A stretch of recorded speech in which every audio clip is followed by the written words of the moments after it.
इसके पहले मैंने न्यूट्रल सेक्शन के बारे में बताया था, जिसमें आप लोगों का बहुत ही अच्छा रिस्पॉन्स आया, उसके लिए बहुत बहुत धन्यवाद। आज हम आगे की चीज़ों को समझ लेते हैं। भैया ये है न्यूट्रल सेक्शन और इसके दोनों ओर जो है हमने अलग अलग फेज को लगा लिया। अब हमारे पास लोड के रूप में कोई लोकोमोटिव तो है नहीं, इसलिए मैंने इस इमर्शन रॉड को ले लिया है। अब समझते हैं कि अगर यदि इंजन की सप्लाई को हम ऑफ नहीं करते हैं तो क्या होता है। और पेंटोग्राफ के लिए हमने किसको ले लिया है, इस कैंची को ले लिया है। ठीक, अभी मैं सप्लाई को चालू करता हूँ। ठीक, यहाँ पे देखो सप्लाई चालू है, स्पार्क हो रहा है। ठीक, तो अभी मैं सप्लाई को बंद नहीं कर रहा हूँ,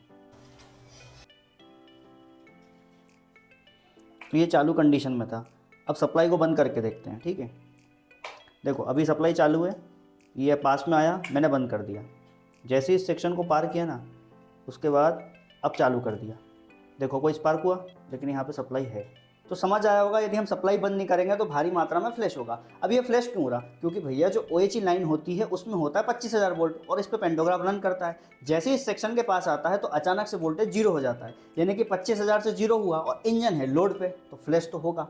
अब समझना, पहले हम सेक्शन इंसुलेटर का यूज़ करते थे, अभी PTFE का यूज़ करते हैं। कोई भी चीज़ भैया कॉस्टली तो होती है ना। अब जब यहाँ पे भारी मात्रा में फ्लैश हो रहा है तो इसको क्या कर देगा, ये खराब कर देगा। इसके बाद में जो OHE लाइन है वो भी मेल्ट हो सकती है, इसके बाद में पेंटोग्राफ भी डैमेज हो सकता है। और एक कारण और समझो, न्यूट्रल सेक्शन के दोनों ओर फेज अलग अलग होते हैं, तो किसी भी कंडीशन में शॉर्ट सर्किट ना हो। इन सब चीज़ों से बचने के लिए सबसे बेस्ट चीज़ क्या है, एक बटन दबाओ और इंजन की पूरी सप्लाई को बंद करो और इस सेक्शन को पार करा दो। अब लोको पायलट को कैसे पता चलता है कि न्यूट्रल सेक्शन आने वाला है, इसके बाद VCV, DJ, इन सब के बारे में अगली वीडियो में जानकारी दूंगा। और यदि जानकारी अच्छी लगी तो शेयर जरूर करना।